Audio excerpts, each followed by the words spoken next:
is it about?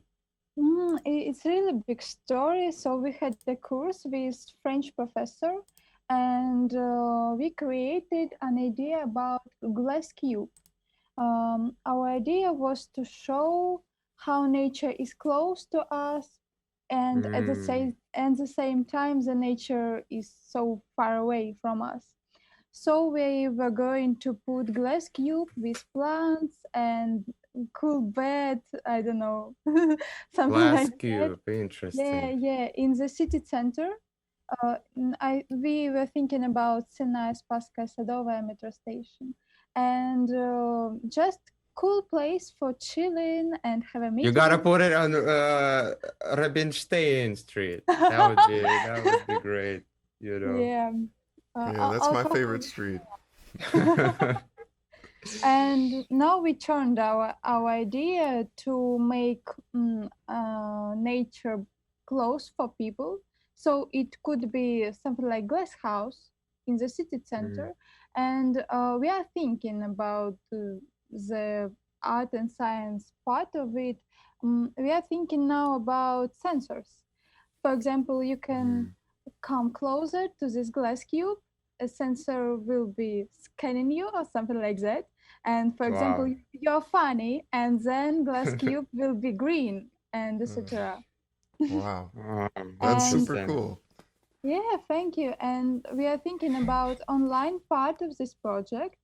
For example, you can water some plants and give a name for some plants. And after that, we will send you some seeds so you can have your own plant. Interesting. Thank you. So, how much money do you guys need? 1 billion rubles or something for that Just half plan? of million, but grant give us something like five 100 rubles. Not so money, so we should cut something, and we don't know what. Hmm. What about like 100. fundraising? Find another way to earn this money, like maybe have an art show or something. Yeah, it's possible. We will think about it this evening. So idea came just this morning. Wow, Yeah, interesting. unpredictable. Promoted art ideas in Russia. What a great endeavor, I should say, you know. And so yeah, let's begin, guys. Gotta Yes, probably well, introduce welcome to the ourselves. show. Welcome to the podcast. Yeah. It's like you're the first our official guest to that we both don't know. You know, it's Whoa. like it's a very, very interesting situation. Yeah. So we will try our best, you know, to make it comfortable, to make it real as possible, you know, and yeah. So welcome. So could you introduce yourself a little bit? Oh, it's complicated. My name is Pauline. I'm from Krasnodar, it's the south of Russia, and now I'm living in St. Petersburg for 5 years. I'm wondered how long. So I'm an artist. I'm a painter, and also I like photography and videography. And now I'm going to start my career in art and science sphere. I'm studying art and science at master program at ITMO University, and next year I have to create something. I have to done something, and my idea is to create bird translator. I have my object of my research is So cockatiel that's where call. the sound is coming Yeah, from. yeah. I'm Yeah. sorry. I'm sorry for No, this. it's perfect. It's perfect. Yeah, he wants to Okay. be a part of the podcast too. Yeah, he like guests. So you are my guests a little Yeah, bit. that's So right. yeah, and I'm going to create translator from Kakatiel language to English, and I would like to compare a wild and pet spirit of cockatiels. And I'm dreaming about moving to Australia for 1 month or something like that. It's really my big dream. Wow, interesting. So you've you gave us a lot of information right now, so just let's break it down a little bit. So the first question would be, yeah, what is art and science? It feels like science and art are completely two different things. And in St. Petersburg, you guys somehow combine it together and created a master program. So what is it about? Oh, it's really dangerous question. I think that art and science is something like more than art and less than science. So you could be an artist and you could create concept of your idea. But of course, you could not have enough knowledge in science. So you have some ways. First way is to ask some scientists to help you. And the second way is to create it by your own, just like concept. I don't know. Do you know something about Stellark? No. He's an awesome man, and he is creating something with his body, something like ear here, exoskeleton, and the third hand. So he was painting with three hands, one mechanic, this one and this one. Wow. He was writing evolution at the one moment. Wow. It's really cool. He's really dangerous man. I'm not. I couldn't create something with my body. I don't know. I couldn't imagine that my body is art object.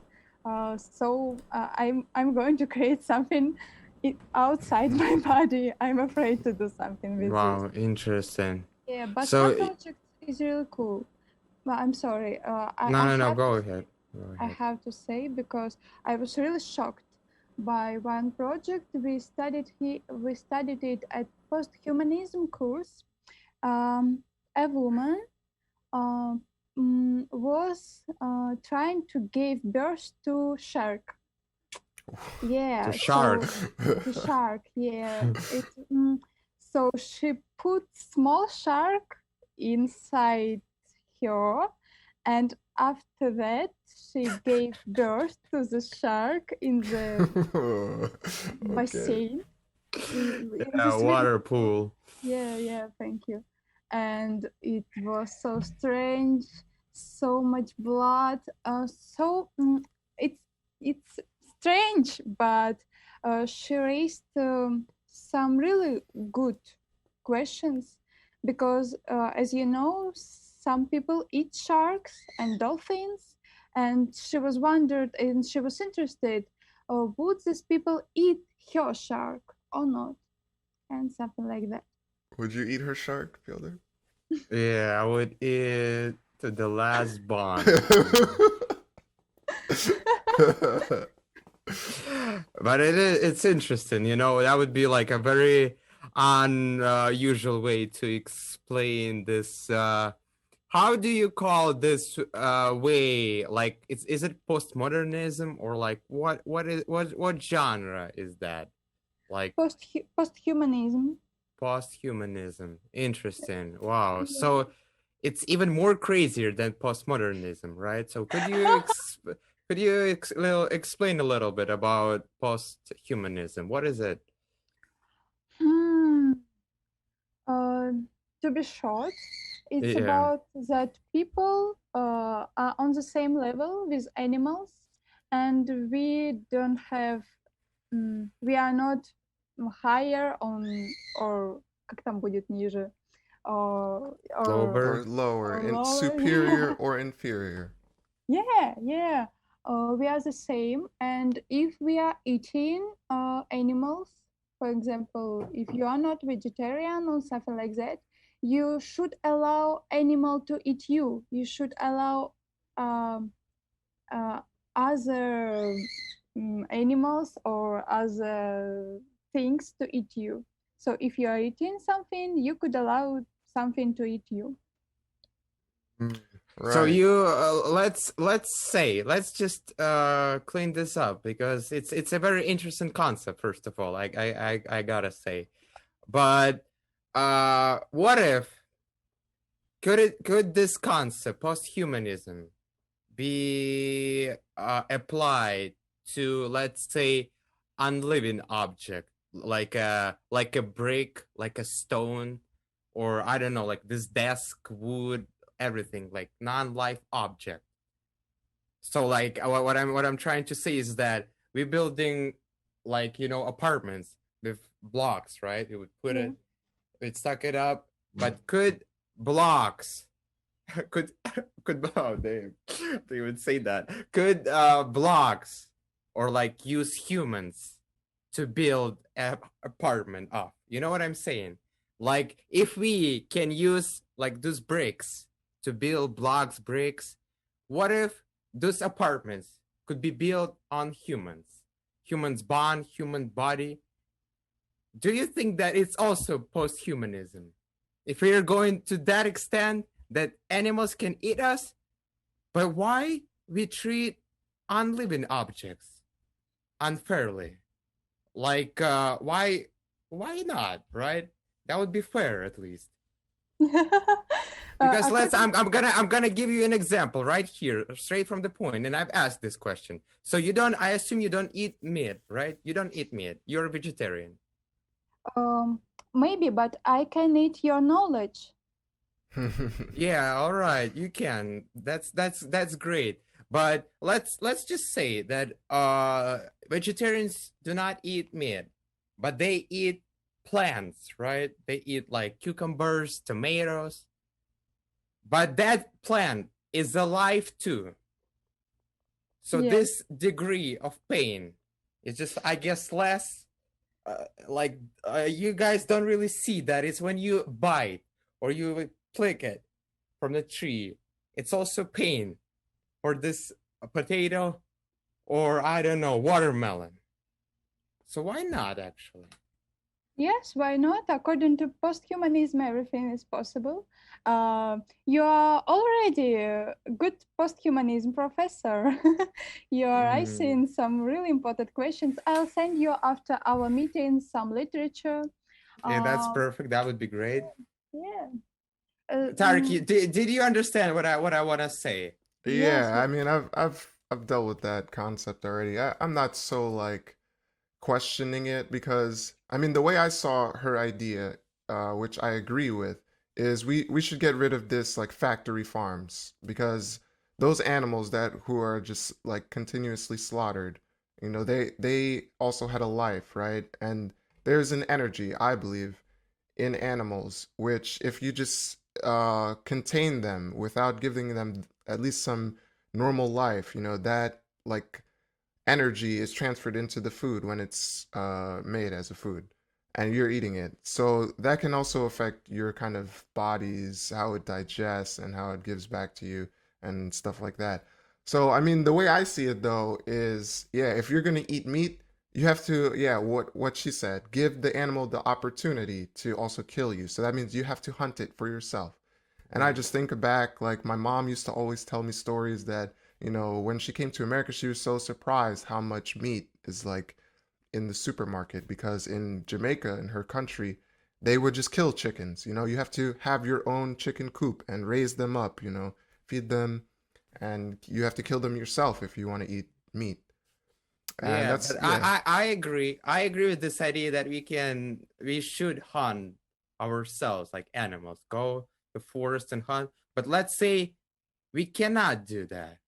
And what if that idea is true, right? I assume. So we should get rid of all greenhouses on the planet because it's just not fair. You know what I mean? Those plants, just I said, animals and organic food like plants, I don't know, apples, oranges, they're also alive, but they cannot kill us. At least we, I don't know, eat some other like berries or some shit in the forest. So what my point is about, we have to starve ourselves to death. If I like, let's say I cannot hunt, right? I just can't. Or like a disabled person could not hunt. but an animal could hunt him or her. So what I'm saying, there is no chance. And like, if we're gonna accept this idea, there is no chance, let's say to me, to somebody who cannot hunt, or let's say how many disabled, crippled, old, young people we have on this planet. So we would not be able to hunt as much as, like, you know, like right now. So I don't know. Me personally, I don't agree with this idea. Because, like, yeah, slaughterhouses, yeah, it's a lot of them. I agree. But so we have a lot of greenhouses. So we get rid of them too, because those plants also alive. And it's just a matter of degree when you prioritize. Oh, an animal's life is more important than an apple's life. But I don't agree, because from apple tree, that, like, you know, the fruit would be more important than an animal who would eat it. So it's just not fair. That's my idea. You totally have to read Donna Haraway. You'll find some really cool ideas that you can agree with. Yeah, that's right. Thank you for mentioning chance. I was studying chance for, I think, 3 years. You were studying in what? Excuse me, I didn't hear. Chance, accident, randomness, chance. Chances, like chaos. You mean you've been studying chaos, like house, like not chance. No, chance. What is? Yeah, a chance. What is a chance? So it's 2 points. First point, according to determinism, you should think that chances are not exist. There is no chance. Everything has it's predetermined. Yeah, it's predetermined. Yeah, predetermined. Причинно-следственная связь. Yeah, cause and outcome. Yeah. This idea. So nothing is happened by chance, but according to indeterminism, we have chances, and chances is real reason to something to be real. Jan Hakin wrote a really big book, The Taming of Chance, about it. So I was writing my diploma as bachelor degree in sociology about chances, and I wrote it in determinism way. I was writing for 3 years, something like there is no chance. Everything has cause and results. It's impossible that anything happens by chance. It's something like we don't know some facts. We are stupid. But just a month before my diploma, I found out that indeterminism exists, and indeterminism exists for 200 years. I was shocked, I was stressed, and I rewrite all my diploma in indeterminism way. It was difficult, and it was not difficult to rewrite it. It was difficult to change my mind. And now I still don't know, am I determinism or determinism? I should forget about this idea, deciding who am I and what I'm thinking about it. And I turn my chance idea to art. And my idea that neoconcretism, it's a movement, art movement that started in Brazil. And according to this movement, you are part of exhibition. You shouldn't be entering into museum and just watching. You should have an interaction with artworks. You could change it, move it, broke it, or something like that. And according to neoconcretism, you are a real part of the art project. So, for example, Lygia Clark, she created some things like origami, and that you can move and change. I really like this idea. I think that chance exists when you have an interaction, an interactive part. Interesting. So let me ask you this question. Sorry, Tarik. I know you're also ready to ask, but are you a religious person?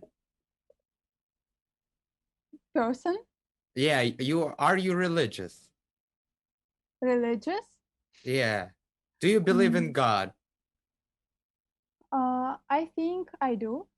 Mm-hmm. But I'm not sure that my God is some Jesus or something like that. I Mm-hmm. think my God is something like powerful, is something like I don't know, some material like love or something like that. I think I believe in something like that, but I'm Orthodox and I had the lessons in my school about Orthodox Church. I visited Orthodox Church every week for I don't know 4 years because my grandmother is really Orthodox. So I have a lot of about it, Yeah, uh, experience. and mm, I'm not praying every night, every day. I don't know every week, but so I think that my religious is goodness and kind and love. I think that. Interesting. And Interesting because sorry to cut you off. I just want to have a small comment on this and why I asked this question because the way you did your research on this project, determinism or not determinism, was based on this religious concept. You've been following this idea for 3 years, writing this diploma, and you believed that actually is true, and these 3 years you didn't manage to actually check what other people like might think on this idea, or there any research that been done on this project, some people who were actually against it, and after like 3 years, as you said, like a month before the like how we say this, like before the ending, before the graduation, you just realize that, oh, actually there's an idea that I had never thought of, you know. And to me, that's a very religious attitude, you know. What do you think, Tarik? Am I correct? Um, I don't know. I wasn't really looking at it that way. But I mean, I just want to ask her more about her time. Like, I'm very curious about Russia and when people move to different places. Because when I was in Russia, I met Fyodor in Moscow, and then we took a trip to St. Petersburg. So I'm kind of curious about Krasnodar. Like, what is it like there, and why did you decide to move to St. Petersburg? it's a good question, I think. I was living in Krasnodar for 17 years, and I wasn't moving to any other places like Moscow or St. Petersburg. I don't know why. I was just living in so Krasnodar district, Krasnodarsky Krai, has everything. It has mountains, it has seas, Black Sea and Azovsky Sea. So I had everything what I need for life, and I had how to say ornithology project about owls. I was counting owls around of Krasnodar, let's say this way, and my project was really cool and really important, and um, I should um, present this project. Mm, Yes, I don't know. So I was presenting this project in Moscow, uh, and it was first time I moved and I've seen the Moscow, and I was so shocked. I liked this, I don't know, this way of living, this temp, this, I don't know, that I like this crowd. And I was, oh my God, why I was living so long in Krasnodar without moving, why I was so stupid. And I passed my exams, and I sent all my documents to every university from St. Petersburg and Moscow. Actually, I was dreaming to become a journalist, and I I was dreaming about studying in Krasnodar.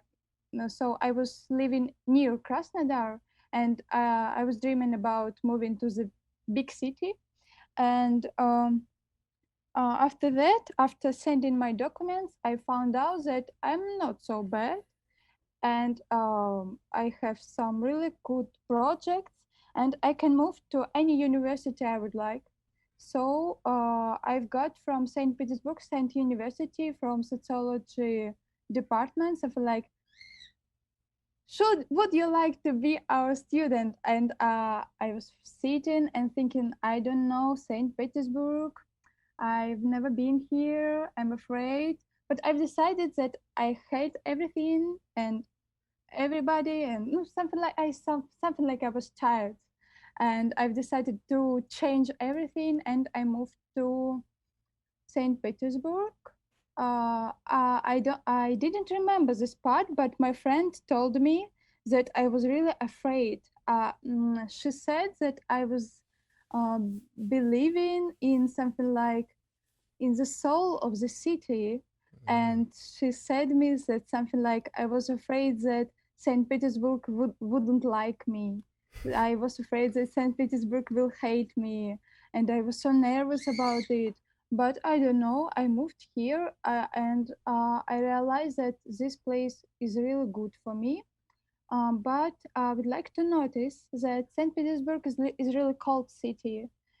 It's something like lower than 20 degrees 9 months a year, and it's really cold for me uh, because Krasnodar is really hot city. Now here something like 40 degrees Celsius. It's really hot, and I really like this weather.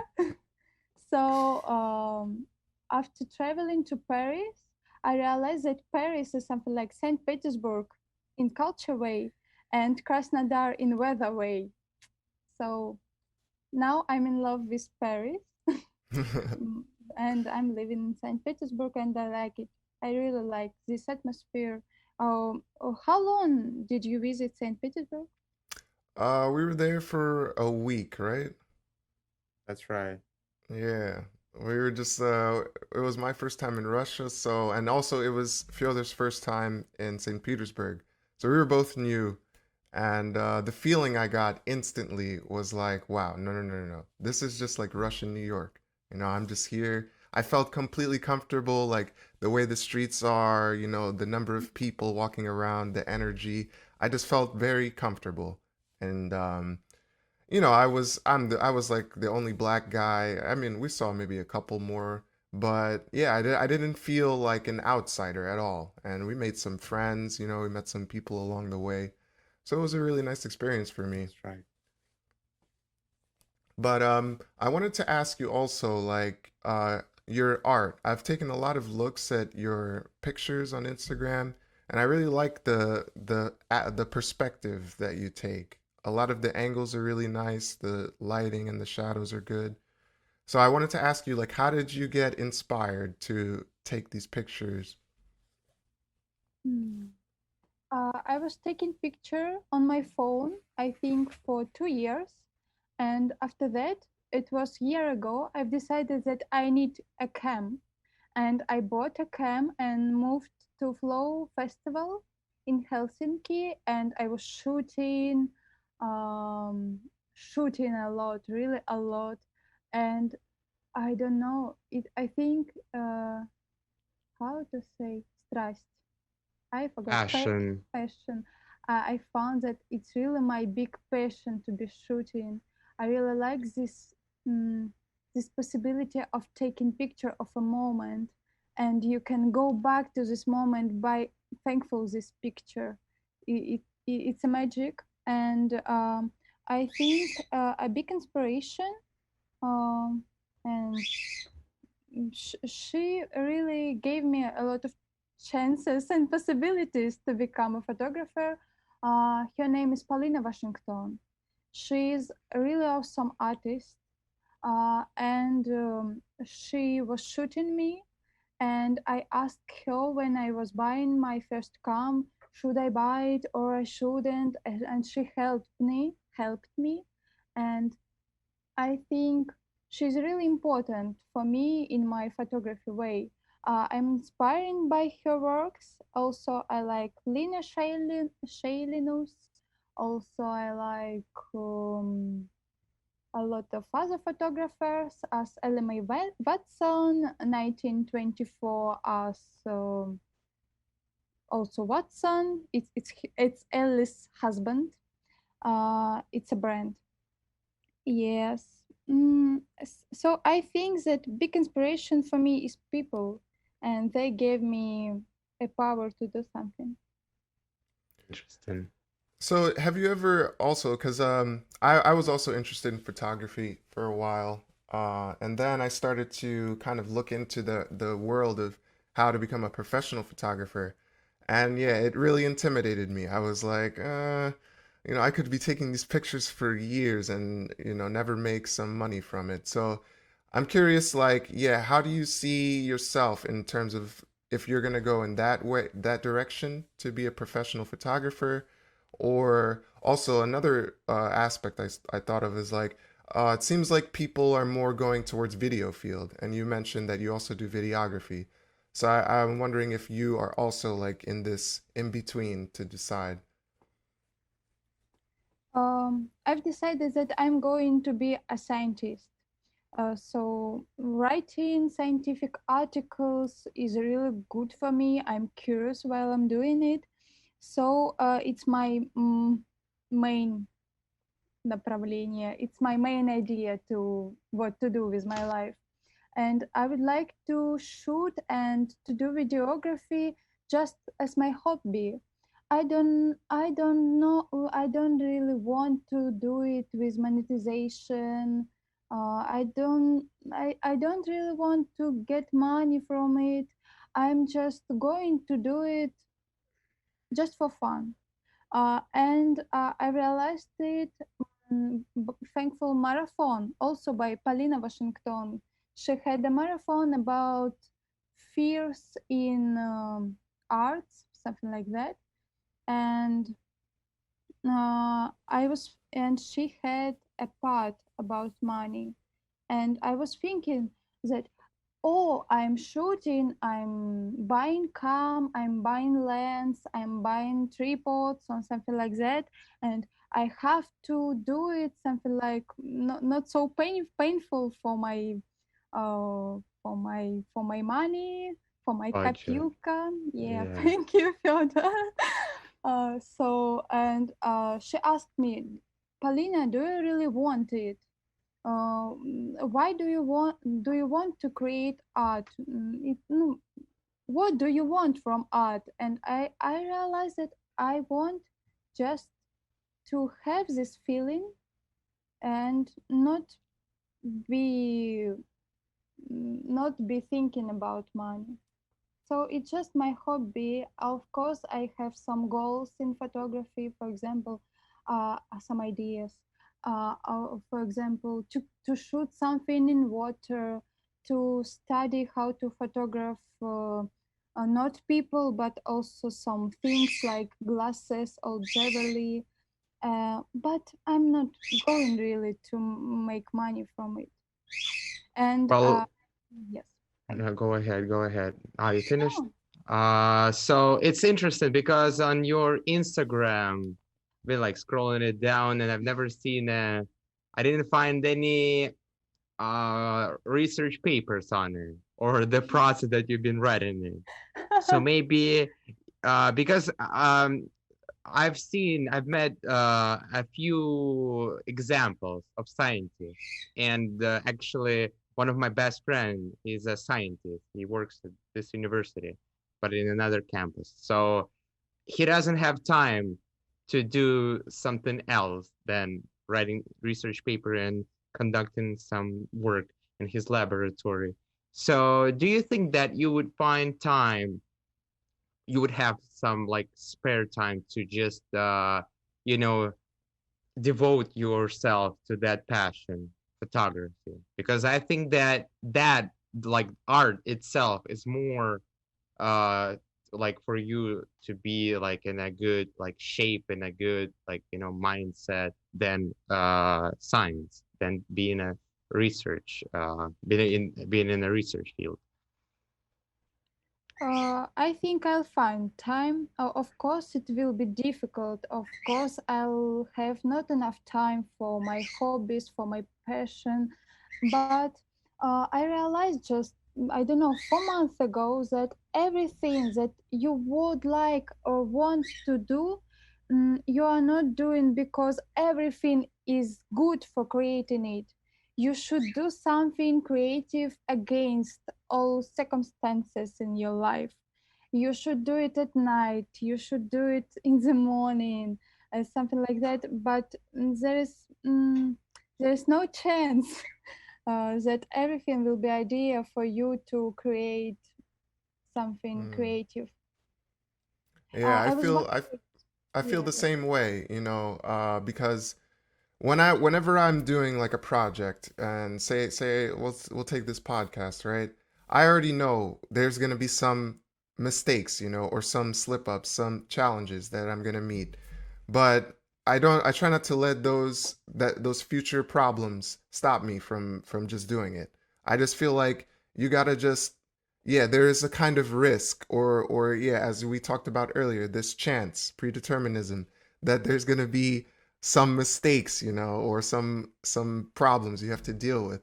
And I just think that a lot of people get held back by it. They get start worrying about, oh, but what if I can't do this and that, and so they just would stop doing the project. But yeah, I agree with you that you gotta just go and do something regardless of whether it's gonna be a problem later or not, and just take that moment and just do it.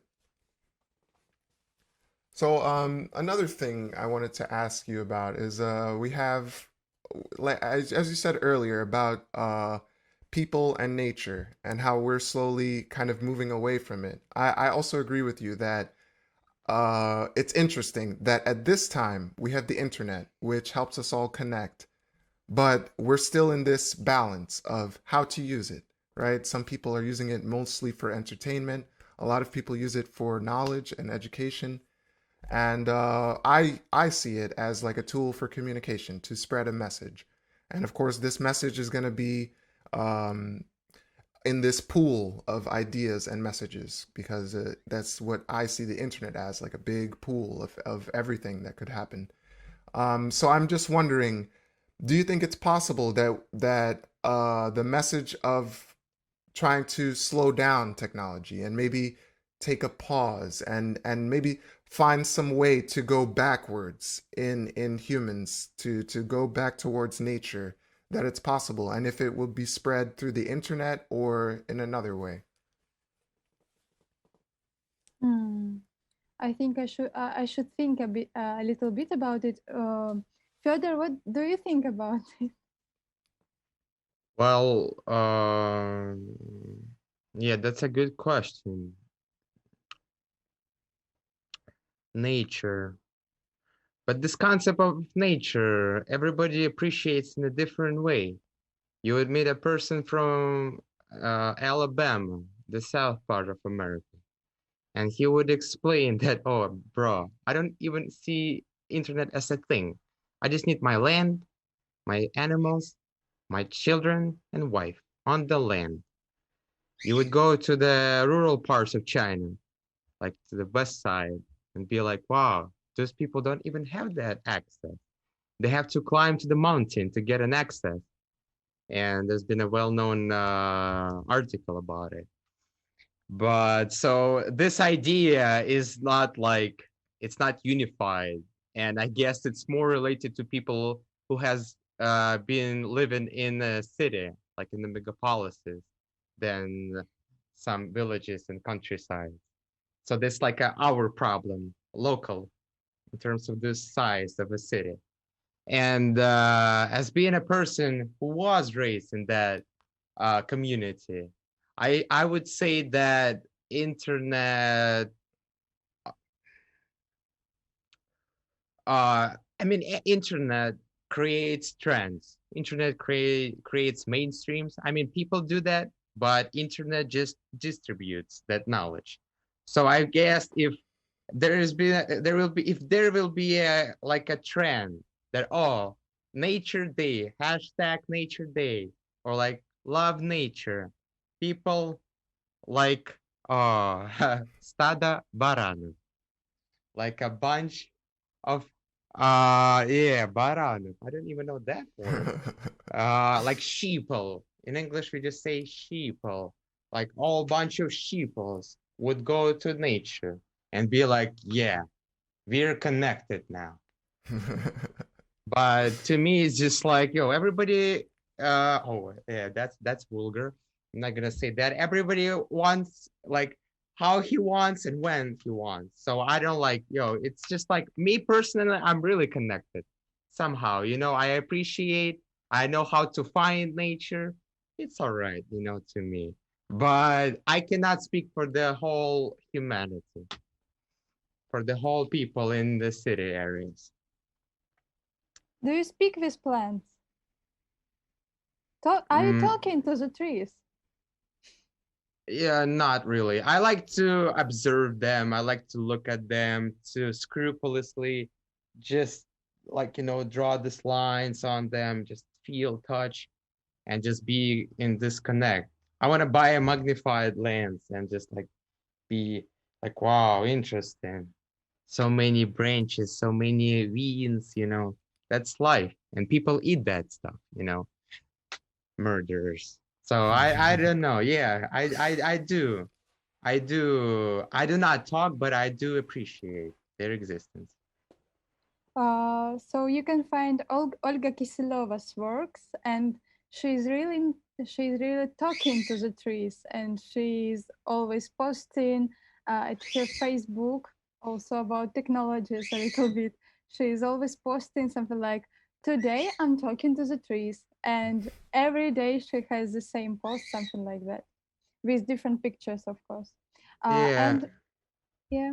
it's interesting. So, answering a little bit on your question, I would like to say that we have to study how to use technologies in proper way to find balance between nature and our own balanced life and our own everything and technologies.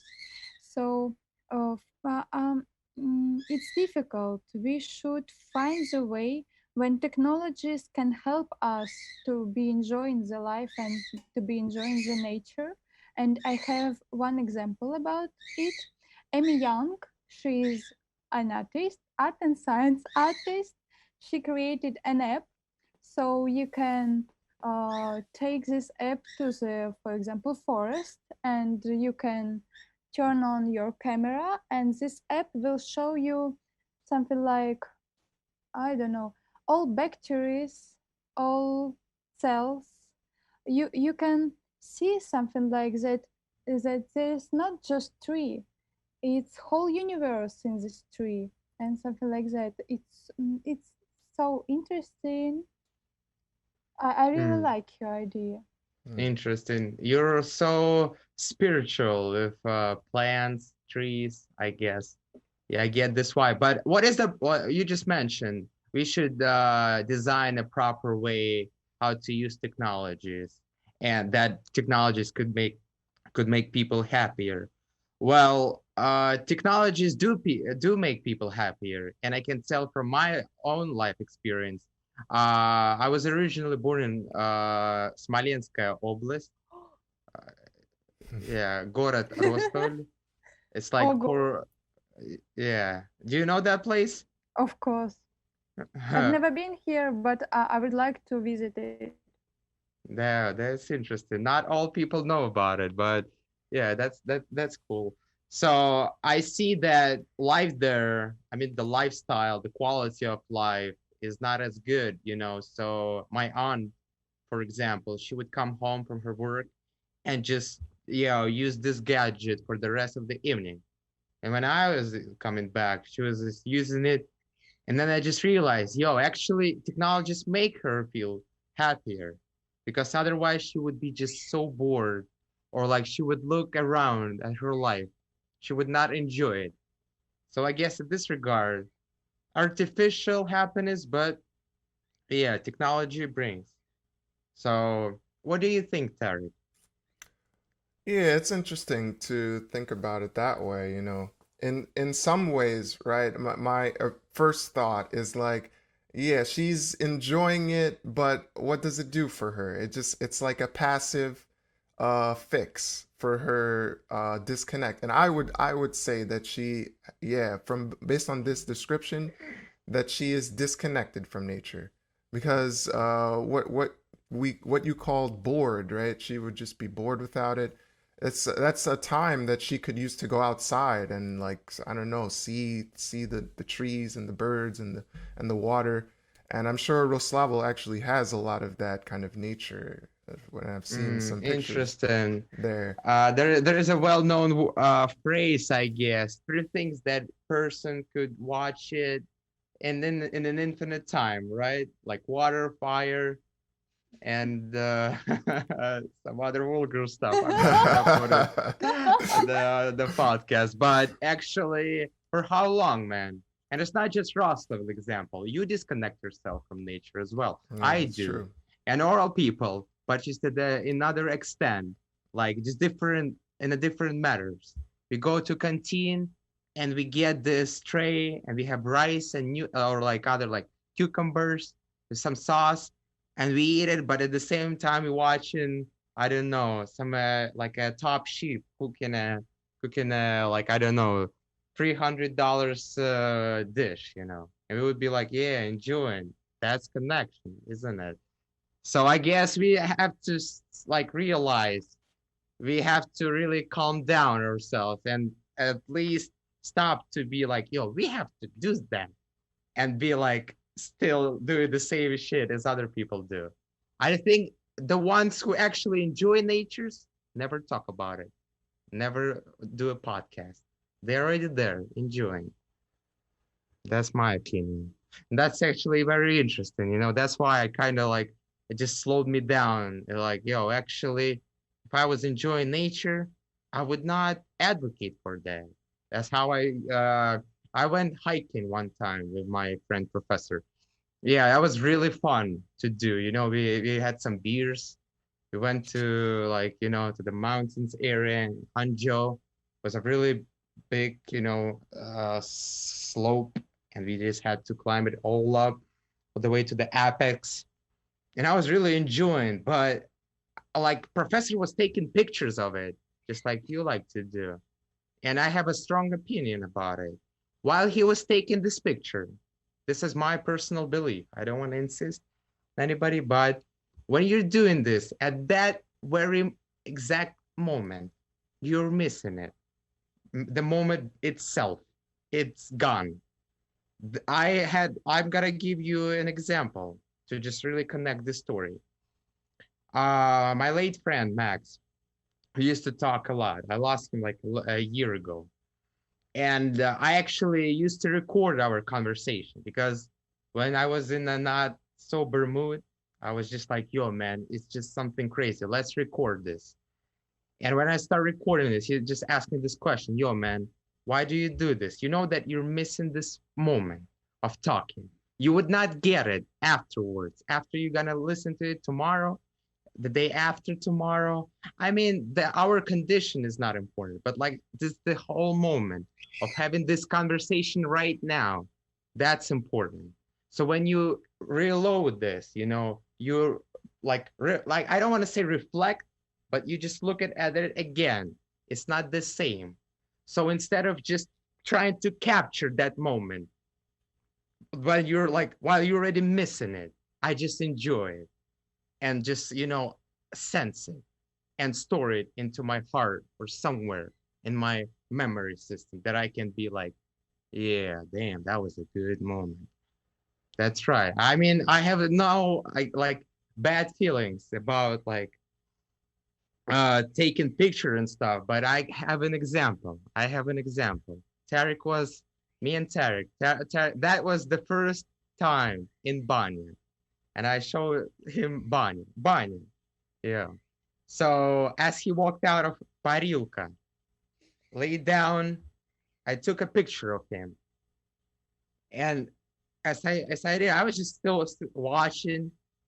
But when I look at this picture over and over again throughout the time, it doesn't feel the same. But I feel it. I feel the emotion. I feel the way he laid on that thing, I just remember it myself. I don't need any pictures, any phones to make me remember, to make me recall that moment. Because from my perspective, that's impossible still or yet. So I would rather not to picture something. As I was standing on that mountain, on the apex, I was thinking about like, that would be a cool party over here. Like I would put cheer there, put people over there, instead of just like, that would be just a good, just good view. But I didn't do any pictures because I thought it's just, there's no point. I'm gonna miss the chance to really appreciate that exact time, moment, seconds. That's my idea. It's interesting. Yeah. So, yeah, well, we talked a lot about nature, but I also want to know about language, right? Because when I first contacted you, Pauline, you said that your English is not that good, but actually it is. You could have this full You can conversation. ask Fedor. I can see something like shaming in his eyes. No. It's very amazing, to be honest. I did not expect that level. My pleasure. Okay, really big thank you, but I should improve it a little bit, and I'll do it. Maybe we can make next podcast with best English speaker Polina. So I'm in love with French. I was studying it for 1 year, and I'm so in love with this language, langue d'amour, and I was just trying to I was you said something good about my language and I forgot all English words. So Fedor, please help me. Я вспоминала. I was trying to remember. Yeah, I was trying to remember the situation. It was my first French exam. It was before the January, and I made my teacher cry. He was cried. He was crying. I said I forgot everything because of you. So he was crying because I was trying to pronounce R in a really good way. So and I at that moment I wasn't so good as it now. And he gave me a part of the text. It's about Alice in Wonderland, and it was something about cri cri, and all text was full of cri cri, and I was trying to read it, and it was awful. So I was reading, I was nervous, something like Alice. Elle s'appelle Alice, elle voyageur, cri cri, and I was trying to pronounce this cri cri in French way, and I was reading, I was nervous, and I upped my eyes, and everybody was crying. It was was it a good cry though or bad cry? Yeah, what kind of cry? It was a good cry. They were laughing and crying because I don't know. It was so funny, and my colleagues, when we are talking about French, they're telling me something like, "Do you remember? You made our teacher cry." Okay. I don't think that was a good cry though. It's just like that would probably made you think that actually, damn, just people are just mocking me right now. Like, oh, your pronunciation is not that good. Yeah, just don't do that again, or unless we're just gonna laugh our ass off. But but like, no, it's interesting. I also have this problem. I guess French, this is a French specialty. I mean, I have some French people over here too. I tried to pronounce this sound, and then I decided that I'm not gonna learn French probably. No. But yeah, interesting. So how would you assess your language skill? Like, do you think that your French is better than English, or even better than Russian, probably? What do you Uh, think? I think that I have B1 plus level in English. It's something like a little bit lower than upper intermediate, I think intermediate, and that I have pre-intermediate level in French, but it's enough pour voyager and etc. So I would like to say another one etymology thing.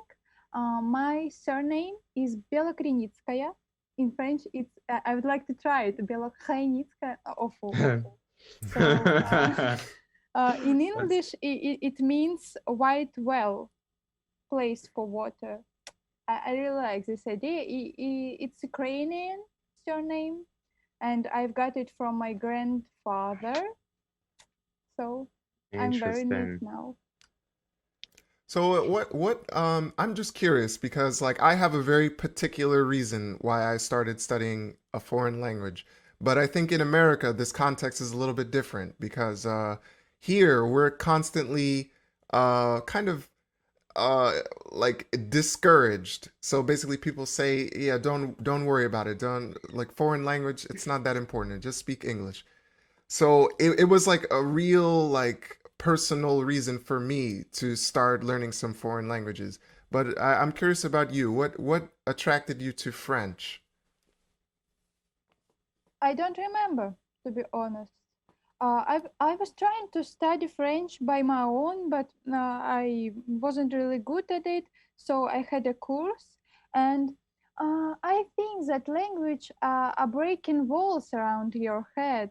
And I realized that English, of course, I was studying English and I'm studying it now.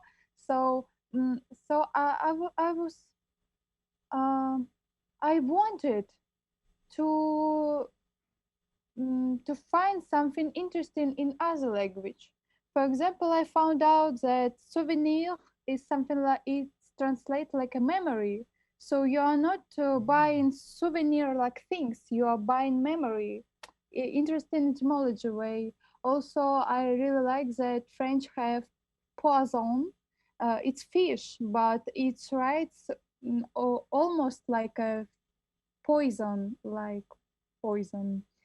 Yeah. I really like this idea. So I was sure that French will help me to study English, but English helped me to study French. Do you think it's Interesting. possible you could be attracted to another language? One more, for Yeah, like a example. new one. I'm studying Chinese now. Yeah, I'm shout outs to Anastasia Novozhilova. I don't know how to explain this. So I'm not so in love with West, with East part of the world. I don't know. I was afraid of this tradition and afraid of them also too. I don't know how to explain. I had a lot of предрассудков. Yeah, prejudgments, Prejudgments Yeah, prejudice. yeah, about East people. Yeah, well, yeah, yeah. We yeah. talk about this a lot on this podcast. You know. And I'm really afraid of them. I really. And I Why? decided, What is the point? Yeah, Like, are they so dangerous? Yeah. I don't know. We have a lot of Chinese in Saint Petersburg, like tourists, and I was studying with Chinese, and it's difficult for me to understand them, because they were doing nothing, because they had the possibility to do nothing because their government was paying their stipendia money for their Yeah, education. scholarship. Yeah, thank you. So they they they weren't motivated to do anything. So and they weren't trying to study something about Russia culture. So they was just sitting for 4 years And I don't know. I was something like shocked by this, and we invited them to the restaurant, just to be closer to each other, to help them maybe with something. Maybe they are afraid of Russian people. It's also possible. So and they sat down and was chatting in the phones. We were saying it something to each other, and they were chatting, and we asked them, what are you doing? And they said, we are talking. They were talking by with messages, and we asked them, maybe you want to talk with us without phones? And they say no. And they was just sitting for an hour chatting with each other. It was strange.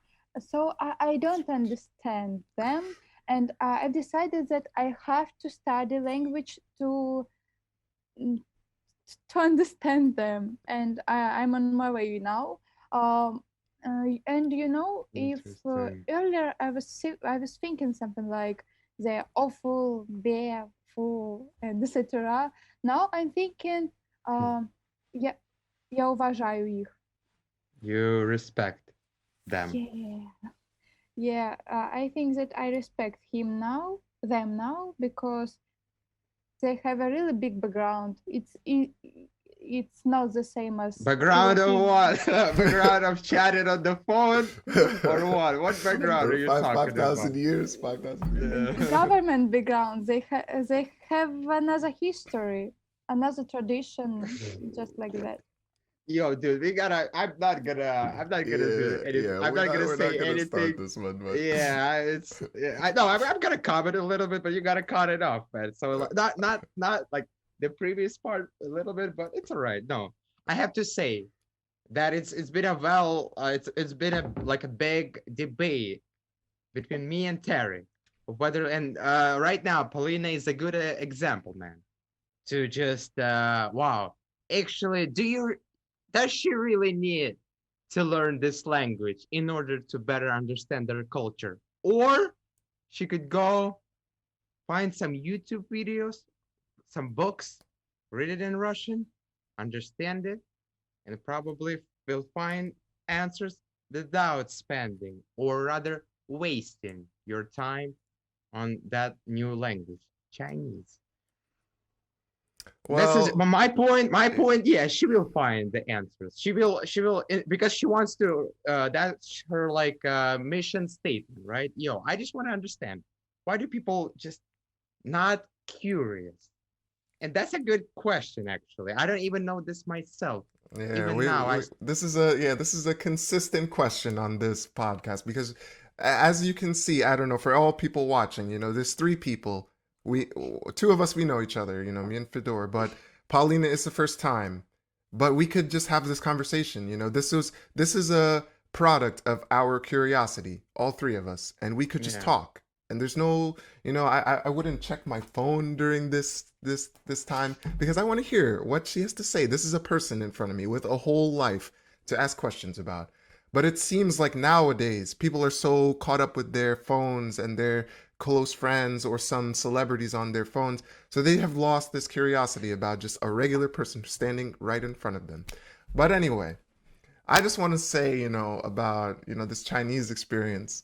Yeah, it's funny, you know, every time for me. The reason I was like laughing during this is because so many people had this kind of first impression from Chinese. And it's just like, yeah, it makes you very you don't want to judge them harshly, but at the same time you start to question, like, yeah, why they can't just talk with us, you know? That's the whole point of this traveling to a new place, is to meet some new people, right? I mean, you could say, oh yeah, I want to travel just to see this great wall or take a picture of this Pushkin statue or Stalin or whatever, but you could find these pictures online, you know, if you really just want to see it or you want to post it, just copy and paste. You know, you go to another place because it's going to be something unique, you know, some I don't know, some soul, you know, from a person that's different from you. And yeah, I don't know. I get passionate about Yeah, this, but yeah, that's right. And you gotta spice it a little bit. I'm not fluent in Chinese, but I can talk. yet, Yeah, not but fluent I yet. can talk, read, understand. I study in Chinese, but their attitude did not change. Oh Or I my would God. say has remained the same. So remained the Yeah, same. so So you, it's a warning. It's a warning for you, Pauline. Just Chinese. Don't spend so much time. I think you. yeah, that's right. But That's right. I mean, I'm not discouraging anyone. I just want to be clear from learning Chinese. But I would say, right, if you learn any language, it takes a lot of time. So before you really go down that long journey, you should take some hints. Maybe ask some people you know, or yeah, go online, do some research about this history and culture, and see some exchanges.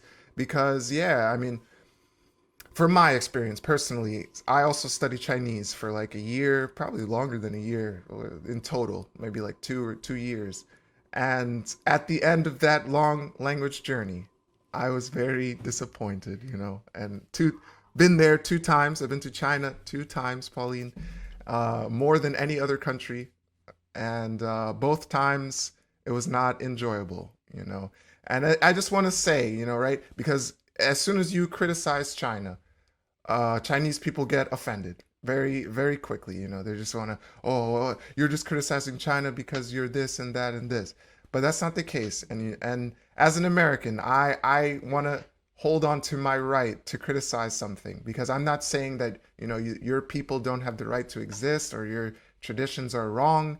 It's your style. But I just feel like if you don't criticize something, then there will be never some improvement. Never be some improvement. You have to hear some perspectives from other people, and not only when you hear these perspectives, don't just get angry about the fact that someone's saying it. Ask some questions. Oh yeah, why do you feel that way, Tarik? Could you tell me? Could you explain to me what was your experience like? Why did you feel that way? And then you can make some judgments after that. But yeah, it's been rough with China, and Yeah. Fedor's currently in China. He could probably. Yeah. Yeah, the same. I like completely agree with Tarik on this point that I'm not actually saying like, nah, you should not come to China, you should not learn the language. I'm just saying, yo, go all the way in. I would give you some hints how I learn it, how I do this, procedures with their language. But I'm an honest person, I would not lie to you if you ask me like, do you really like it? I would have to think about it. China, I mean, what do you mean? Like culture, language, or people you mean? Yeah, the answers would be different. So yeah, people learn Chinese and find out for yourself. That's my Yeah, yeah. response. Good, good. Exactly. Because at the end of the day, you would not like, actually, Fedor said that Fedor was right or Fedor was wrong. No, that's not going to be the case. You've spent all of this time on your own. I'm not in charge. I could not give you that time back. Nobody could. So I guess that's fair. Yeah. So also, so yeah, we started on this topic, and it was interesting that you said Chinese, because I thought you were gonna say, some other place, but you brought up the C word, so we talked about it. But anyway, yeah, I just wanted to just throw out some other random places, because yeah, as I was learning some languages, I was like also learning about those places. And what like attracted me to some languages was just places that I'd never hear about, right? And you brought up this country earlier, Mongolia. That's actually the reason why I started learning Russian, and I can understand and speak Russian now, because it started from this. I was like, yeah, Mongolia. I don't know anything about it. I hear all this stuff in history, oh, the greatest empire ever, and blah, blah, blah. But what happens now? In the news, we never see anything about Mongolia. So I just wanted to know. And then I start looking and I see this new characters, what you guys call Cyrillic, or yeah, how to pronounce it in Russian? Kirillitsa. Kirillitsa. Да. I just saw it for the first time, and I'm seeing as an American seeing it, I'm like, oh, look at these letters. What is this backwards E and yeah, it's like a R backwards. Why is it backwards? You know? And oh my God, P is R sound. What? How am I gonna learn this? You know? But yeah, you know, over this time, you know, I used to start to practice it and learn it, and all right, I get it. But I was like deep in this Mongolian language, like 4 months in, and the sounds are so difficult to pronounce. But I was like, you know, but look how unique this is, you know. And I was hearing their music and stuff. But I just decided, you know, I tried my hardest for like a few years to actually take a trip to Mongolia, and it was not working out. As a student, you know, I don't have a lot of money, and I was trying to find some opportunities through school, and it wasn't working out. So in the middle of this, I decided I was learning. I was like, okay, so there's also some Russians in Mongolia, and you know they're both using this alphabet. So maybe I should just switch to the language that would be easier to learn because it's just more widely spoken. So then I started learning about some Russian history, some what is Russia, and you know, for me, the biggest attraction as a black person was that Russia never owned slaves, like black slaves. And as yeah, in America, you know, this race issue is a big deal, but this stood out to me, and I started also seeing some facts that like Russia was standing up and also assisting some African countries from resisting this colonialism. So for me, I was like, yeah, Russia seems like a more neutral place where even if I go there, there would be far less discrimination against me than in my own country. So that was like a really big attraction, and I just started to do it more and more. And then I finally met some Russian people for the first time, and boom, look, my best friend in the world. You know, I could not say enough about how much this guy means to me. Is a Russian guy. So it was like a confirmation, you know, to me. So this is why I was asking you, you know, about French, and then about also maybe if you would consider another language, because I mean I have nothing against French. It's yeah great, but yeah, I'm just curious if you thought about it. What's the most difficult thing in studying Russian? Most difficult in Russian. Oh, падежи, of course, падежи, and ну что? Oh, conjugation of verbs. You know, like я бегу, Склонение. беж, Ah, But бежит, ну, бежит. Да-да-да. бежит, yeah, да, да. as you Так. can see, I am a bad Russian teacher. You know, I am a bad one. Not gonna lie. It's difficult to study someone Russian because you are insider.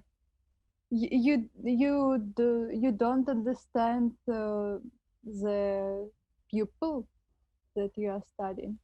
You don't understand what is he thinking about Russia.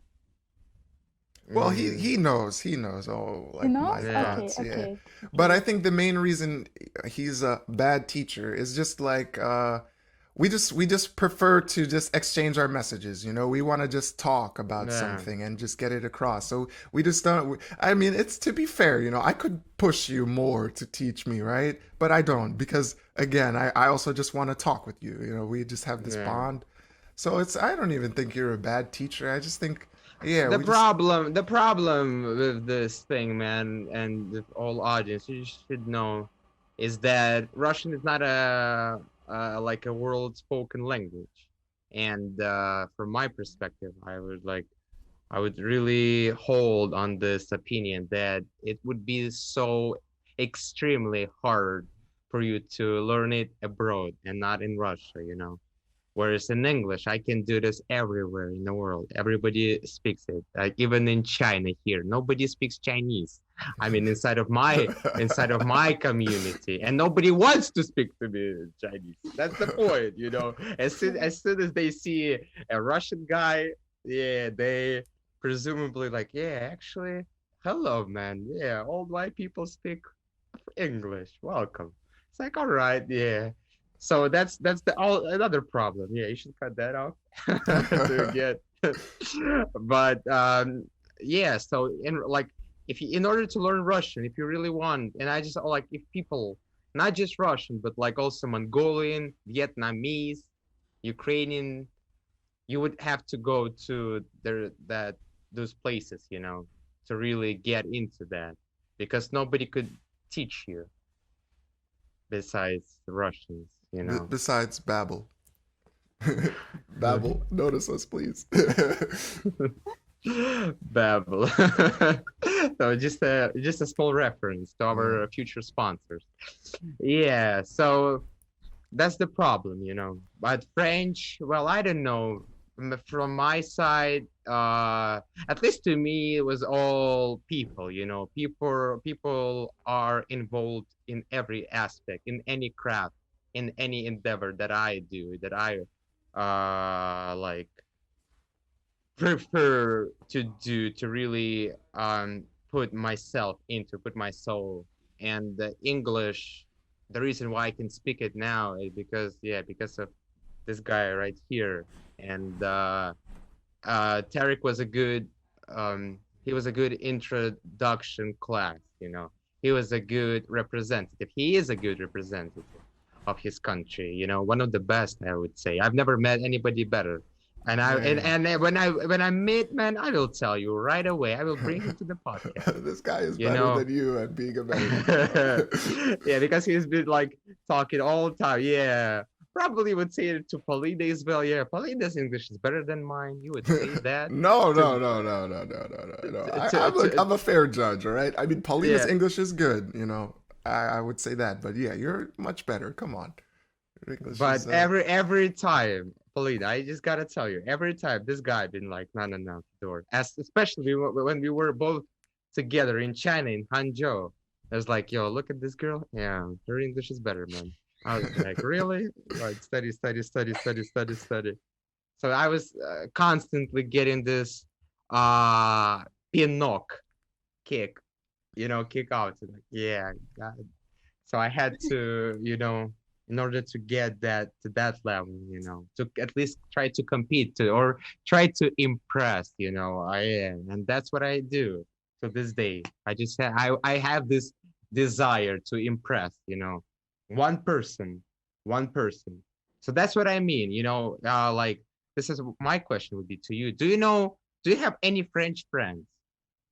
Or do you know any people that got you to this, like, yo, I want to impress that person? My French? I don't have any friends who are native speakers, but I have friends, Russian friends, who speaks French really good. Do you think that this nativity, this ability to speak it fluently, to speak it like a native speaker, is important in order to boost your motivation, boost your inspiration to learn French? Do you think that matters? Yes, I think so, and I think that fluently is better than accuracy. Yeah. Sometimes, not in scientific articles, but in speaking, it's fine. Yeah. So it's really a good point. I should find some friends, French friends.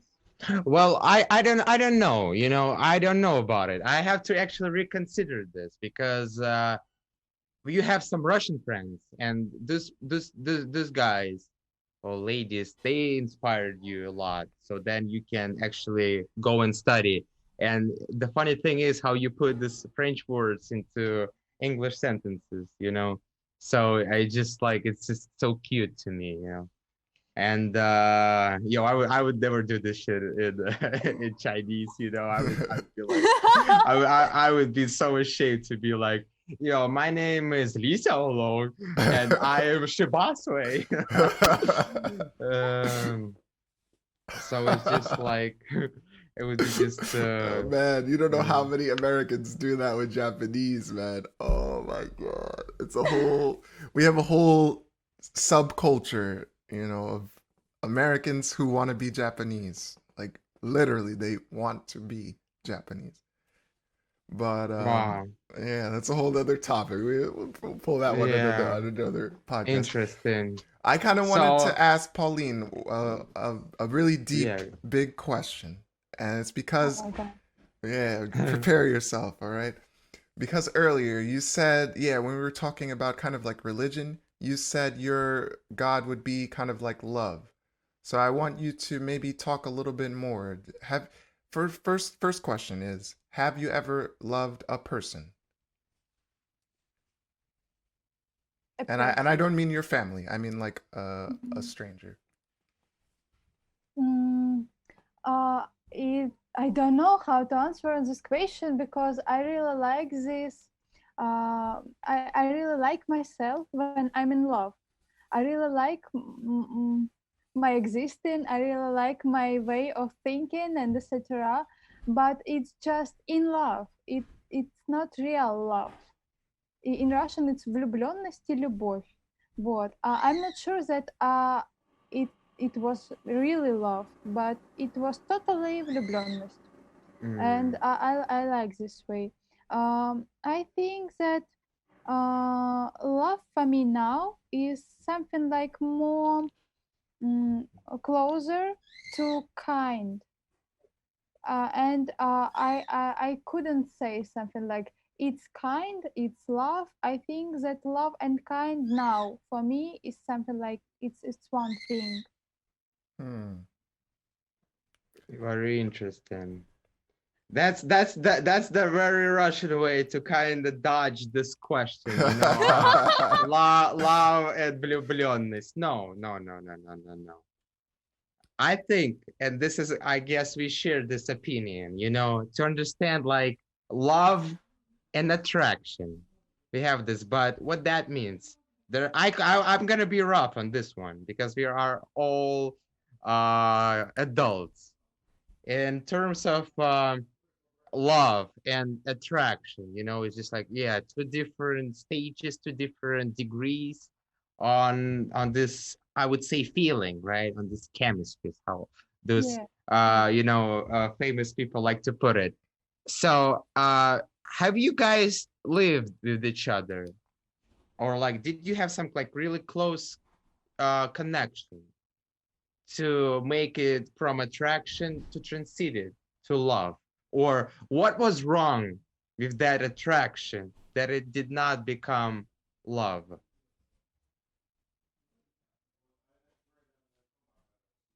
You asked both of us. No, no, no. Just me. Tarik, yes, exactly. So the question is about love and when love become love. Yeah, we can do this in Russian if you Yeah, want. давай Давай, по-русски. давай. Вопрос. Значит, какова или в чем заключалась проблема того, что влюбленность не перешла в любовь? Что стояло между этими двумя уровнями? Что это было? М, У меня такого не было. То есть, если это была влюбленность, ну, как бы мне было ок, что это влюбленность. Я не хотела ничего глубже, или мне было неинтересно. То есть мне просто нравилось это ощущение, это ничего не обязывало того человека, в которого я влюблена. То есть, просто это была влюбленность, и, может быть, если бы я хотела, это бы стало любовью, но у меня не было таких случаев, когда я бы хотела, чтобы влюбленность стала любовью, и это не произошло. Вот что. Interesting. Very, wow, interesting. Very interesting response. Очень хороший ответ. I'm surprised, Tarik, because this reply, this response is just the essence of all those creative ladies right here. Angelina. Well, I don't know if you can talk about this at the podcast, but no, we can. It's not an insult. I think that she has this, I would say that her comfort zone, or all other ladies, creative ladies that I met in my life, you girls put this comfort zone on this attraction, влюбленность, and you don't want to escape it. It's just like you're swimming in this pool and enjoying it. Yeah, the water is good, the temperature, and I don't want to go in that pool where it's like you got this, like not 25 meters long, but you would have like a kilometer or something. Yeah, so it seems like the conclusion that we've got is that very creative girls are this independence is like a balance, right? Because they want to keep, I think they want to keep their creativity. And so to like give this full love to another person would feel like losing some of that, you know? You That's how have to I'm understanding it. trade off, right? Yeah. Yeah. Do you Интересно, do you, Полина. so if I can ask, you know, do you think that by loving another person you lose some part of yourself? No, I Okay. don't think so. Because I think love to art and love to other person is um, two different kind of love. I don't know how to explain it, but you shouldn't be cooking for art. You shouldn't be, I don't know, having or cleaning your room for art. But you have to do something more physical for real person. Now, it's I for me it's two different resources. I use one kind of resources more connected with creativity or something like that, with this attractive part for art, and I'm using a big part of my resources of kindness for my lover or something like that. Hmm. I don't So feel so myself. so yeah, what's the deal then? I don't get it. So if you doesn't lose anything, it's how you feel it, right? Like if I'm gonna jump into deep water, so like deep swimming pool, you would not lose anything. So why not just try it? I mean, you try different concept, different art form, different philosophers, this matter, but you've never tried that deep in relationships, in love, in attraction, in feelings. Why is that? Why you've never played? I'm not insisting, right? I'm just not aggressive. I'm just asking. I'm curious.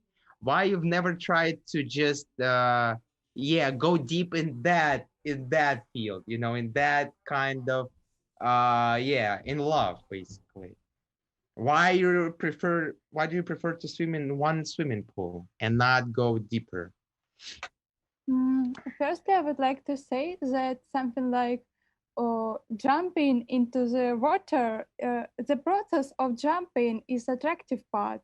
Это часть влюбленности, and while you're already swimming is love.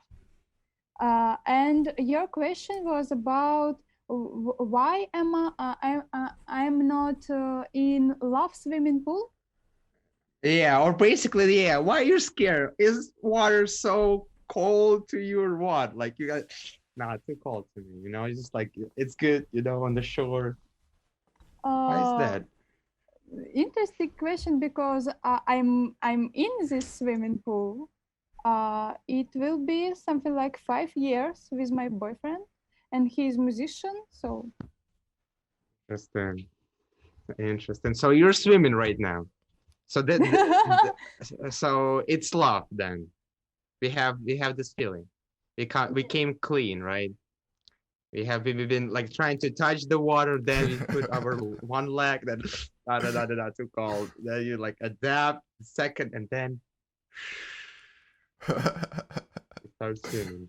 I think kind of, but I didn't expect that. I was sure that we will lose each other in 1 month or 3 months. And after that, I was sitting and something like, oh my God, we are 1 year together. After that, I was sitting 2 years, 3 years, and in November it will be 5 years. Wow, interesting. So Yeah. I also have a theory about it actually, and I would say that that's the habit, or like a habit would be more accurate. It's you just got used to each other. That's it. You Uh, you I you are you in love now? No, no, no. I'm just speculating. You know, I'm a lonely person. I sit. I have my flag. You know, I have My my flag. microphone. I like to talk, but I don't have anybody to just like prove Yeah, but you this. know what? I'm gonna help Pauline Okay. out. I'm gonna help Pauline out. But have you been in love in the Yes. past? No, no, no, no, no, not, no, Pauline. I'm asking a question for you to Yeah, Fyodor. yeah. Yes, it's my question. Yeah, yeah, yeah. In the past, you Yeah. have been Have in you? love. Have you, Fyodor? Me, no. No? I Would was you like like, would you like to go well, to again. I have some stages, right? I don't think that this love, this feeling, right? We're talking about this feeling, could be achieved without having sex. Just my opinion. Without телесный контакт, it's impossible, from my opinion, because otherwise you would create this connection, and just connect to completely different dots, or I don't know, just yeah, two different planets. Before that, no, sex is important, and in order to say that I've oh no, I don't want to. It's too vulgar for the podcast, but I can say I was having a very immense feelings to I had a very immense feelings to a woman here in China 2 years ago, and then I destroyed it myself. I was not mature. That's the best way how to put it. And then we just split up. Just like yo, no. And when I found her again, she was not interested in me. So that's what I'm thinking. I'm just speculating. If I have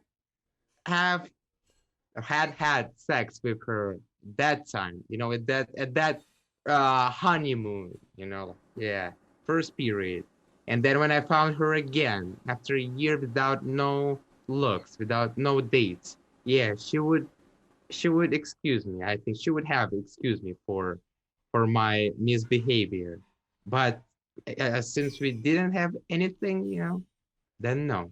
That's my opinion. And thus, there was no love in that relationship. It's my opinion. Again, my Yes, speculations. What thank do thank you, Dostoevsky. Very, very good job. what do you think, Polina? Am I right? Do you find some mm,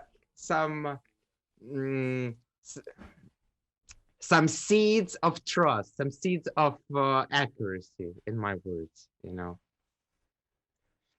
Mm, I'm not going to judge you. I don't know what to say about this situation. I think you are right. So you weren't sure that we should be together, and you was something like... И ты вел себя плохо? Ты сделал Да, что-то плохое? сделал плохое. По-русски очень легко объяснить. Я поступил как мудак. Budak. Да ладно. It's better to do it заранее. Yeah, beforehand. Yeah, to the mirror, right? Ну, действительно, лучше сделать это как бы рано, чем, не знаю, через 10 лет, когда вы... Дело было не в том. Дело было, на русском проще объяснить, 3 предложения всего. Дело было в моей неподготовленности к этой девчонке. Вот и все. Я просто не был готов к этому заплыву, понимаешь ты? I thought that the pool was like 10 meters, but it happened to be 35, so I was not prepared. Okay. Yeah. I swam at the 10-meter distance. I was like, Yeah, he was sprinting in this swim, He's like, and then he just slowed down. And he checked his head above the water, and wow, it's still so fun. And he just drowned, That's exactly right. It's good that you realized it, and it's good that you realized it in time. Yeah, that's right. Time heals, time cripples. But yeah, you know, while we're on this topic, and maybe it's going to be the last one. I don't know. It's up to you, Pauline. And I want to know, you know, how much time you have, and if you have some more questions for us. But I just want to talk about my experience a little bit. Um, it's been rough for me as a man. You know, I've been denied by a lot of women, and I've been accepted by some. So I got to be fair, you know. But it's been a long journey, you know, for me, and it's been a weird one, right? Because at least in America, I felt like, oh, my personality is not attractive here. So that was another kind of reason that I started to look to other countries and look to learn some different cultures. But I feel like love is often a trick, you know. It's like a trick of your hormones. You just get this rush of feelings like, oh, look at that person, look at that girl or that boy, and you're just like, oh, I just want to be with them. And then over time, yeah, your body, just like everything else, starts to get used to it and get you build up this tolerance and it slowly fades. And I think it's a big challenge for our younger generation too, because have very quick very low attention span, so they get attracted to somebody and then quickly they want to jump to another one. Yeah. So it's been rough for a person like me who's more I have more, I could say, like old school kind of feelings. I'm a bit romantic kind of guy, as Fedor. He said the first Russian girl I kind of asked for a date. You know, he saw me like put on some nice clothes, you know, cut my hair and stuff, and he was like, "Wow, all right, this Tarik, you know, that's the real style, you know."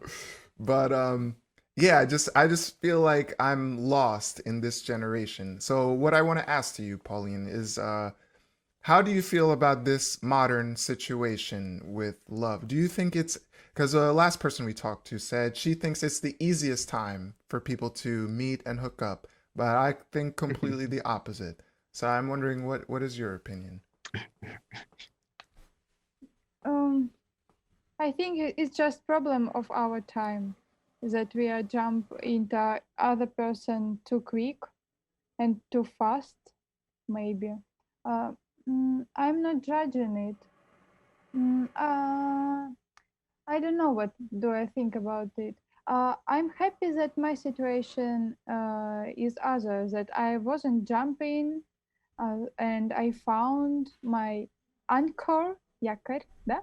Anchor. Anchor. Oh, I know this word. Yeah. That I found it, and mm, but that's pity because I have a lot of my friends, and uh, these ladies are really cool. They are so smart, smarter than anybody I know, and they are so beautiful, and they are alone because Shit. they couldn't find anybody who will um, understand them because Непорядок, непорядок, because непорядок. потому что некоторые парни не были такими, как ты, Федор. Они, ну, они не знали, чего они сами хотят, они не думали ни о каких длинах и высотах бассейнов и глубинах тоже. Вот. И это, ну, они не думали, они что-то делали, а потом резко разочаровывались и оставляли моих подруг very upset. And I don't like this. Interesting opinion. Yeah. So to be fast, man, like those mofos were not, competent enough, compatible to those girls, to Right. those angles, or angels, how you fuckers say that. So yeah, it's I understand. So it works in both way, But I really like how you put this stress on this like anchor. Yeah, I know this word. Damn, that is, damn, love is an anchor. Interesting. I Yeah. hope it's not gonna stop you though, because as soon as you drop it to water, yeah, your ship is gonna stop. The boat is gonna. But then you're just this floating. So I hope this anchor is still like on the board, And I'm glad that you've found. I was like, there's a big chance involved in that story, and I also think that in all other like successful stories of being like together for that many years. I mean, my best friend, Volodya, he's been dating his girlfriend for like 6 or like almost 7 years now, together, and they've been like kind of happy. So I'm just really glad that still people can manage to find that, or more importantly, those girls can excuse and forgive and just keep going. Because as we all like to say, time heals, time cripples. Время лечит, время калечит. So yeah, it's a very complicated story. And from my poetic side, I just like to really speculate about it.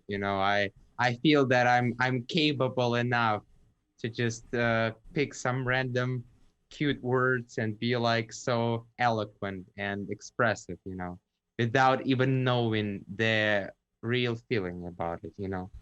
Just like a I don't know, yeah, that marketplace bazaar, seller. Yeah, buy this one, but I have no idea about the quality of this product. Yeah, interesting.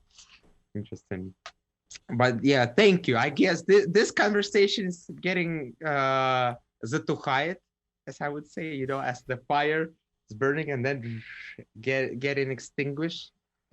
And Yeah, so is there any last questions, Pauline, about us? From your side. Maybe you're curious about us. Or would you like to tell me something interesting about you? Both of you. Round. Yeah. Before Tarik starts, do you think that Tarik's English is the best English you've ever heard in your life?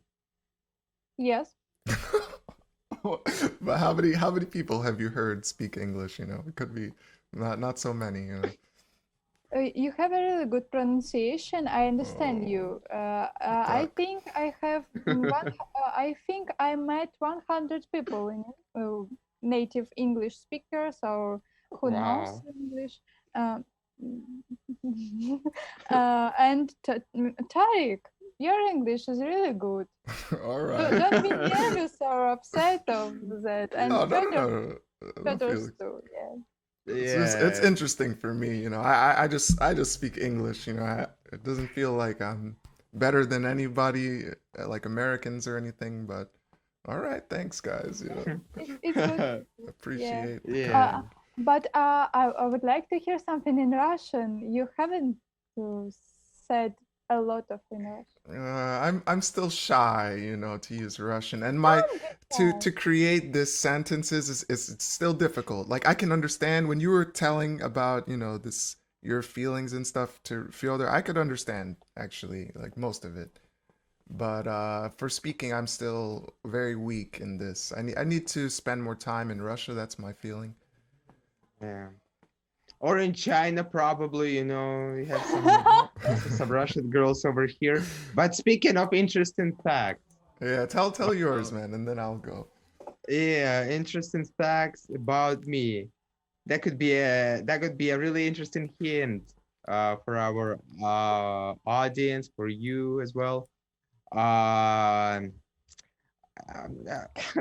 want to say my recipe for cooking chicken. Because I boil chicken. Yeah, like soup. But it's not the interesting fact. I think that Russian people know how to boil chicken, right? You put chicken to boiling water, you just boil it and then eat it. So it's not a surprise. But speaking of interesting facts, all right, it's gotta be related to languages, as I probably told this story before in the podcast, but I'm gonna go again. So when I was a kid, a little child, I used to draw characters. I would say I used to draw lines, that looked like characters. And I was like giving it to my father, and he was like, yo, in Japanese that means like this and that, and in Chinese this and that. And my father did not and still doesn't know any of Asian languages. So it was like, wow, interesting. So I know how to write.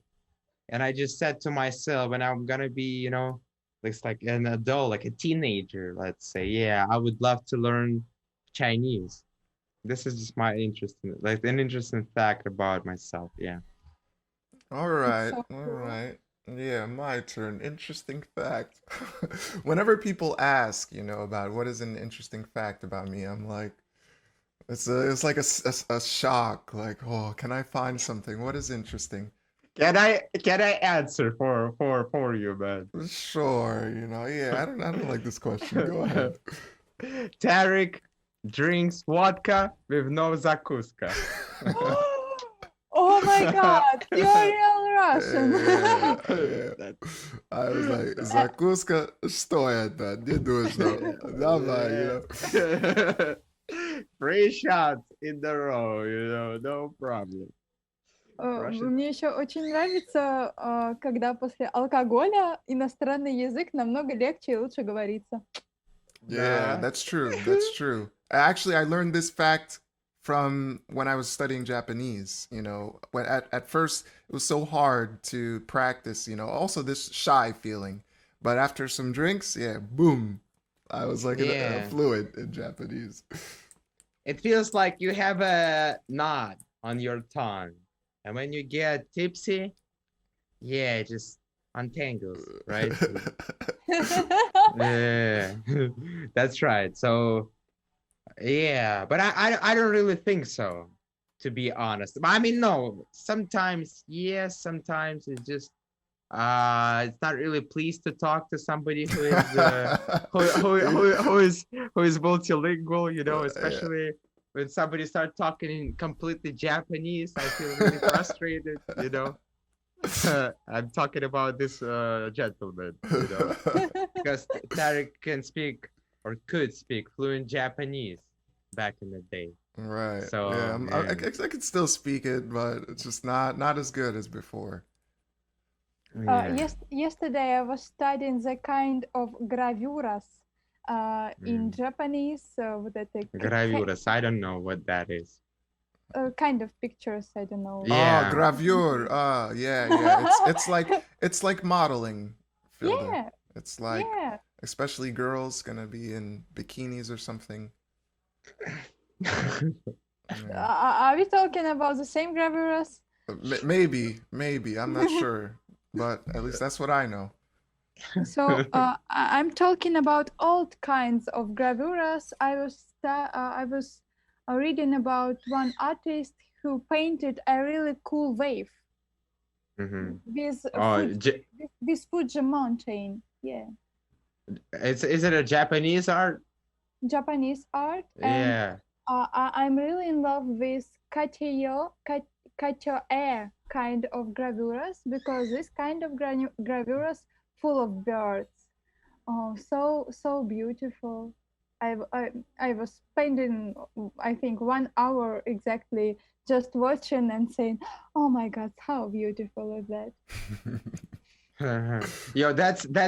That's really sweet to just contemplate this animation on your face, and I hope that there's more ladies like you out there who's still waiting for a good man. And but I'm more cherished, I would say condemned, yeah, probably this passion, this strong feeling that, actually I like this gravures more than anything right now. It's just so captivating, I cannot resist, it's just so bright, and that's really attractive to me. That's like my top priority would be, I guess. It's just so when you watch, when you have this chance, it's like seeing people doing this thing, just like, especially painting, or you can make some stuff like that. That's just like, wow, I don't need love. Just do that. Do exactly what you're doing. I'm gonna sit right next to you, and just see it, observe. No problem. I don't need no love. I don't need that swimming pool, you know. I just need that painting right there. I just need that love in there. So I guess that's the poetic end of this conversation. And Полина, спасибо тебе большое за сегодняшний диалог.